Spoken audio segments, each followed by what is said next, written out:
Bienvenue. Aujourd'hui, on explore un sujet vraiment important pour beaucoup d'organisations, l'importance stratégique des stagiaires. Alors, pour ça, on s'appuie sur un document de formation. C'est destiné aux conseillers en insertion professionnelle, les CIP. Le titre, c'est L'importance des stagiaires, investissement dans notre avenir. Signé LRD CIP.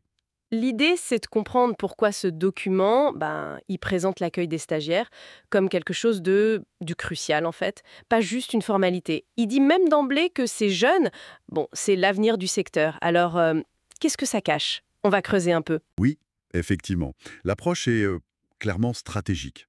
On n'est pas du tout dans l'idée d'une aide juste ponctuelle, quoi. C'est vraiment vu comme un investissement. Et le premier point que le document met en avant, c'est ça. La vision à long terme. Penser à l'avenir. Exactement. Penser à long terme. Former des stagiaires aujourd'hui, ça prépare les bons employés pour demain. C'est ça l'idée. C'est une manière, en gros, de façonner la prochaine génération.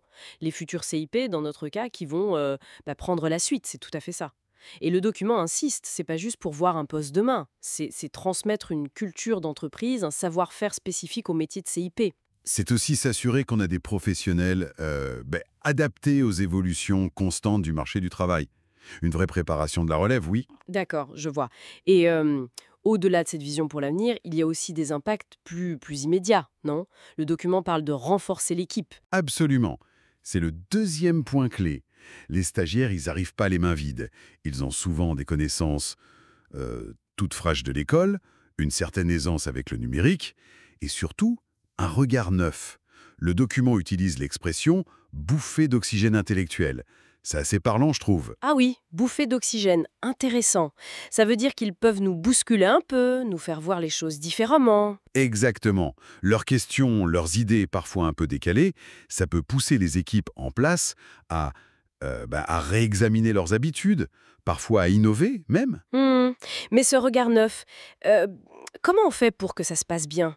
Pour que ce soit constructif, sans créer de tension? Le document dit quelque chose là-dessus. Oui, oui. Il insiste beaucoup sur l'importance d'une culture d'accueil qui soit ouverte, où on encourage les questions, où on voit le tutorat pas comme une charge, mais Hmm. comme une occasion d'apprendre mutuellement. Et ça nous amène tout droit au troisième point, favoriser le partage des connaissances. D'accord, donc c'est pas juste le tuteur qui donne son savoir aux stagiaires. Non, pas du tout. C'est plus un échange. L'équipe aussi apprend du stagiaire. C'est ça. C'est exactement ça. L'idée, c'est de créer une vraie dynamique. Le document donne des pistes, hein. Par exemple, intégrer le stagiaire aux réunions, aux projets, pour qu'il comprenne le contexte, mais aussi pour que ses idées puissent circuler. Parfois, ça peut même mener à du reverse mentoring, où c'est le jeune qui apprend quelque chose aux plus anciens. Ah oui, pas mal ça. Donc ça renforce l'expertise de tout le monde au final. Ouais. L'expertise collective, la cohésion, tout ça s'en trouve amélioré. Bon, on a vu les bénéfices en interne, hein. Préparer l'avenir, dynamiser le présent, partager les savoirs. Mais le document mentionne aussi un impact vers l'extérieur, non? Sur le réseau. Tout à fait. C'est le quatrième point important, le développement du réseau professionnel. En fait, chaque stagiaire qui a eu une bonne expérience, il devient potentiellement un ambassadeur de la structure. Hmm. Il va en parler positivement, dans son école, à ses contacts. Mhm. Et ça, à terme, ça peut être très utile pour attirer d'autres talents, bien sûr, mais aussi pour créer des ponts avec d'autres organisations où ces anciens stagiaires vont peut-être travailler plus tard. C'est comme une toile qui s'étend. D'accord. Donc un tableau vraiment très positif qui est brossé par ce document. Et j'imagine qu'il encourage les CAP eux-mêmes à promouvoir ça en interne. Ah oui, clairement. C'est un appel assez direct. Allez voir vos directions, vos collègues, expliquez-leur tous ces avantages.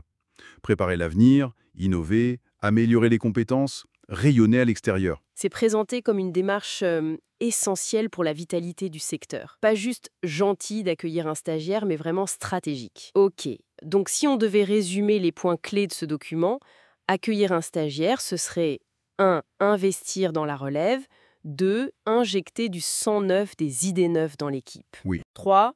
Stimuler une culture où le savoir circule dans les deux sens. Et 4. Élargir son réseau, sa visibilité professionnelle. C'est à peu près ça. C'est exactement ça. Le message central, c'est vraiment Arrêtez de voir ça comme une charge. C'est un investissement. C'est construire une profession plus forte, une organisation plus dynamique. C'est bon pour tout le monde, en fait. Très clair. Mais alors, ça soulève une question pour aller peut-être un peu plus loin. Si c'est si bénéfique, comment on s'assure que l'expérience du stage soit vraiment optimale? Comment on maximise l'apprentissage pour le jeune, tout en s'assurant que sa contribution, elle, est bien réelle, bien intégrée et est reconnue par la structure? Comment on systématise ce côté gagnant-gagnant? C'est une excellente question. Comment passer de l'intention stratégique à une pratique qui maximise vraiment la valeur pour les deux parties? C'est sans doute le défi suivant.